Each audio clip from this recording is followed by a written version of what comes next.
અમારી સમ્રાટ સમાચાર ચેનલ સબસ્ક્રાઇબ કરો, લાઈક કરો, કોમેન્ટ કરો અને જોતા રહો પળે પળના દરેક પ્રકારના સમાચારો।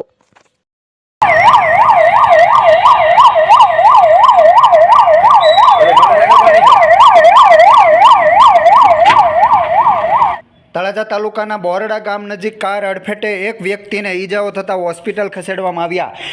તળાજા પંથકમાં વારંવાર અકસ્માતની ઘટનાઓ બની રહી છે, તેમાં આજે વધુ એક ઘટના અકસ્માતની બની છે। આ બનાવની જાણવા મળતી માહિતી મુજબ તળાજાથી મહુવા જતા સોમનાથ નેશનલ હાઈવે ઉપર બોરડા નજીક કાર અડફેટે એક વ્યક્તિને ઈજા થતાં 108 મારફતે તેમને તાત્કાલિક તળાજા હોસ્પિટલ ખસેડવામાં આવ્યા હતા, પરંતુ તેઓને વધુ સારવારની જરૂર જણાતા ભાવનગર રિફર કરવામાં આવ્યા હતા। ઈજાગ્રસ્તનું નામ દિલીપભાઈ ખાટાભાઈ ભાલિયા, ઉંમર વર્ષ અંદાજે 50 અને ગામ બોરડા હોવાનું જાણવા મળ્યું હતું। બનાવની જાણ થતાં જ સ્થાનિક દાઠા પોલીસ ઘટના સ્થળે પહોંચી અને જરૂરી કાર્યવાહી હાથ ધરી હતી।